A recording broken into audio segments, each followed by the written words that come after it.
नमस्कार। अभी 2-4 दिनों से आपसे मुलाकात नहीं हुई।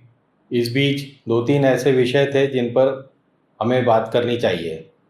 पहला विषय तो सार्वभौमिक है कि नायडू जी को और नीतीश कुमार जी को क्या मिला।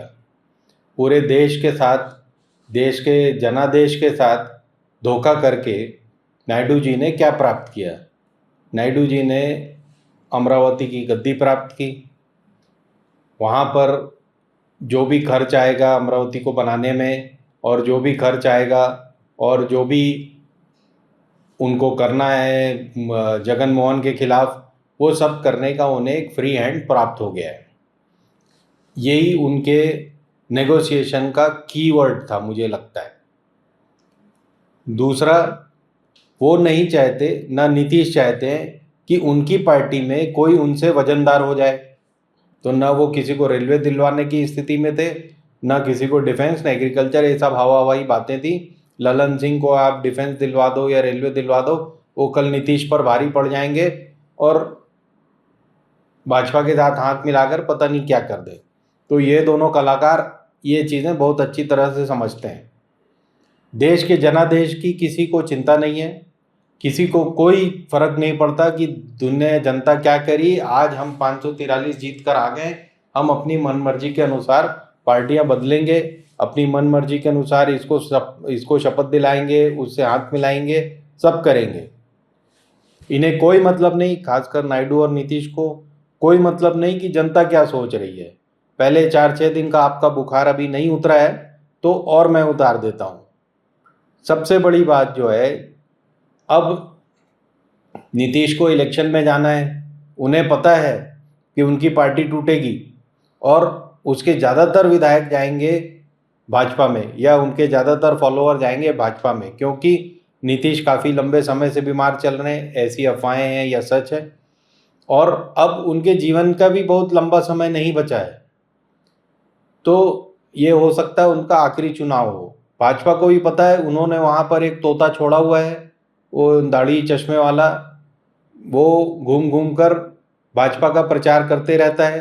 पहले आकर उसने एक्सपर्ट बन के वहाँ पर गफलत फैलाई एग्जिट पोल में, और फिर उसके बाद गायब हो गया, क्योंकि उसे पता चल गया कि 320 और ये वो, तो कहानी सुना के वो अपना गायब हो गया। तोता था, फुर से उड़ गया। तो उस हरे तोते को पहले ही वहाँ छोड़ा हुआ है, जिसका नाम है किशोर, है ना। वो चोर किशोर के नाम से हमने आपको पहले ही वार्न किया था कि ये तो बहुत ही बदमाश आदमी है, और ये जो जितनी चश्मा पहन के गोलीबाजी कर रहा है ये सब फर्जी है।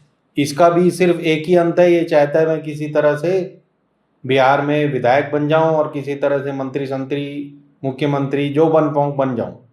तो इससे आप लोग सावधान रहें, बिहारी तो बिल्कुल ही सावधान रहें। इसको करना कुछ नहीं है, सिर्फ जो भी नीतीश कुमार के खिलाफ इसे अनाप शनाप बोलते रहना है। इसी के लिए इसको वहाँ छोड़ा गया था। अब नीतीश कुमार नहीं चाहते थे कि इसी तरह का कोई और तोता उनकी पार्टी से निकले, तो जब तक वो जिंदा है वो चाहते हैं कि गद्दी पर बैठे रहें। नायडू को बहुत दिनों बाद गद्दी मिली है। कम से कम उनका 10-15 बरस का वनवास हो चुका है, जबकि वो इन सबसे सीनियर हैं। मोदी वोदी से 84 से मंत्री हैं, 89-90 से मुख्यमंत्री हैं। लेकिन ये 15 साल उनके बहुत बेकार गुजरे होंगे, 5-10 महीने जेल में गुजरे। तो उनको होश हवास आ गया है। वो चाह रहे हैं कि भैया मैं अगले 5 साल, वो भी 75 वर्ष के होने वाले हैं, वो अगले 5 साल मैं किसी तरह आराम में बिताऊं और निकलूं। तो पहली बात, यहाँ किसी को कोई चिंता नहीं है। चिंता है किसको? चिंता है कुलविंदर कौर को, जिसकी माँ वहाँ पर बैठी थी धरने पर, जिसकी माँ को दूसरी वो बहन जी ने बहुत गालियाँ दी, पता नहीं खालिस्तानी और पता नहीं 100 रुपये और क्या क्या बकवास की। लेकिन कुलविंदर कौर का झापड़ सिर्फ इसके लिए नहीं था, कंगना के लिए। वो झापड़ था इस पूरे जो जनादेश हुआ है उसकी तरफ से झापड़ मारा गया था उन लोगों को जो इस जनादेश को अपनी राइट समझ रहे हैं, अपना ऊपर से भगवान के द्वारा दिया गया हुआ कोई प्रसाद समझ रहे हैं। उसके लिए कुलविंदर कौर को उन्होंने भेजा कि इनको मार के इनके थोड़े दिमाग ठंडे करो।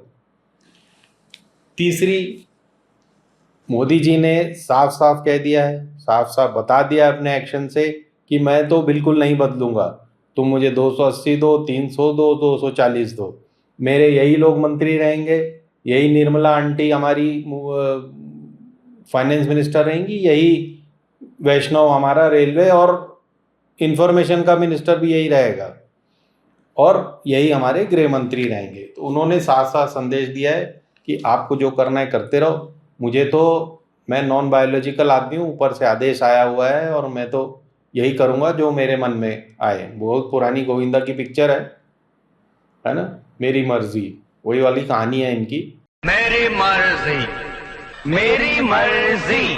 तो अब आप झेलो।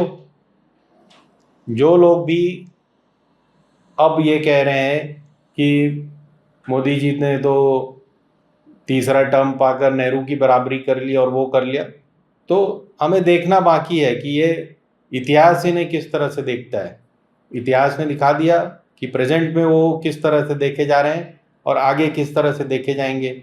अगर आपको ये इशारा समझ में आ गया है तो अच्छा, नहीं तो वही होगा जो हमारे यहाँ बलौदा बाजार में हो रहा है।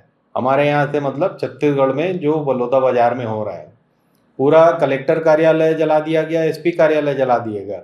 मेरे ख्याल से कम 5-10 करोड़ रुपए का तो बिल्डिंग ही जला दी गई, 10-20 हज़ार करोड़ की फाइलें फूलें सामान दामान सब, लोगों के फ्यूचर, लोगों के पास्ट सब जला दिए गए। और इसके लिए ये बेहतरीन सरकार जो चल रही छत्तीसगढ़ में वो बिल्कुल तैयार नहीं थी। क्यों तैयार नहीं थी? क्योंकि पिछले 6 महीने में वही कलेक्टर, वही एसपी जो बघेल के टाइम के थे, घिसे पिटे और करप्ट, वही सब जिलों में छाए हुए हैं अभी भी। जो इधर उधर थे उनको भी समेट के वहां डाल दिया गया। इन ऑफिसर्स की सिर्फ एक ही लत है, पैसे बनाने हैं। इन्होंने यही सीखा है पिछले बघेल के कार्यकाल में, तो वो यही कर रहे हैं। इनकी कोई तैयारी नहीं थी कि जैत कम में क्या हो रहा है और कितनी बात आगे बढ़ सकती है। अभी कांग्रेस को ब्लेम करो, इसको करो, उसको करो, उससे कुछ नहीं होगा। 25 साल में कभी किसी पार्टी में इतनी हिम्मत नहीं थी कि पूरा कलेक्टर एसपी कार्यालय जला दिया जाए। वहां कांग्रेस की हिम्मत होती तो वो झीरम के बाद इनकी सरकार को बर्खास्त कर देते। उनकी हिम्मत की तो छोड़ जाने ही दीजिए। वो कांग्रेसी करप्शन के अलावा बहुत कुछ नहीं जानते हैं। इस तरह की उग्रवादी हरकतों से तो खासकर छत्तीसगढ़ में आप उनको नहीं जोड़ सकते। ये सोची समझी जिसकी भी साजिश थी या उसी समय वक्त को देखते हुए हो गया। इसकी तैयारी डिस्ट्रिक्ट एडमिनिस्ट्रेशन को होनी चाहिए थी, इसकी भनक डिस्ट्रिक्ट एडमिनिस्ट्रेशन को होनी चाहिए थी। आज मैं दावे के साथ कह सकता हूँ, किसी भी जिले में, 2-4 शहरों, बड़े रायपुर दुर्ग छोड़ दीजिए, किसी भी जिले में कोई भी कलेक्टर ऐसा नहीं है जो गांव के जिम्मेदार, शहर के जिम्मेदार लोगों को जानता हो, उनसे लगातार संपर्क में रहता हो। कोई भी एसपी ऐसा नहीं है। ये सिर्फ उनसे संपर्क में रहते हैं जिनसे इन्हें पैसा मिल रहे हैं। इस बात को ध्यान से समझिए और अगले 5 साल की तैयारी करिए कि आपका क्या होना है।